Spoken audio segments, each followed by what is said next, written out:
Tilapia মাছটাকে খুব ভালোভাবে ওয়াশ করে নিচ্ছি। এই যে ভিতরে যে ময়লাটা থাকে না মাছের, যে কালো অংশটা, এটাকে খুব ভালো করে ঘষে ঘষে উঠিয়ে ফেলতে হয়। আচ্ছা, তেলাপিয়া মাছ দিয়ে কারা কারা কী সবজি দিয়ে রান্না করলে বেশি পছন্দ করেন? আমার কাছে কিন্তু জালি দিয়ে রান্না করলে ভালোই লাগে। তো এখানে একটা ছোট্ট জালি নিয়ে নিয়েছি, আলু নিয়েছি, আর নিয়েছিলাম টমেটো। তো এটা দিয়ে আজকে আমি এই তেলাপিয়া মাছটাকে খুব ভালো করে ভেজে তারপর রান্না করব। এভাবে রান্না করে খেয়ে দেখবেন, খেতে কিন্তু ভীষণ ভালো লাগে। এটাকে এখন খুব ভালো করে ওয়াশ করে তারপর হলুদ লবণ দিয়ে ভেজে নিব। আর এই যে মাথার এই অংশটাতেও কিন্তু প্রচুর ময়লা থাকে, এটাকে খুব ভালো করে ওয়াশ করতে হয়।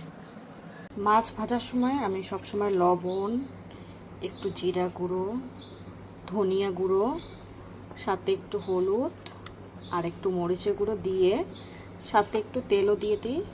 তারপর ফ্রাই করে দেখবেন মশলাটা সুন্দর মাছের সাথে লেগে আছে, আর ছাড়া ছাড়া হবে না, আর ভাজলেও কিন্তু ভালো লাগে। তো আমি এভাবে করে মাখিয়ে 10 মিনিটের জন্য রেখে দিব, তারপর ফ্রাই করব।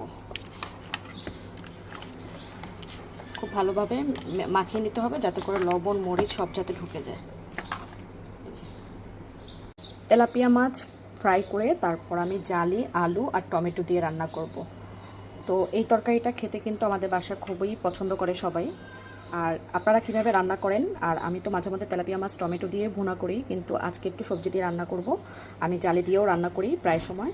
তো এইভাবে করে যারা খাননি একবার খেয়ে দেখবেন, খেতে কিন্তু ভীষণ ভালো লাগে।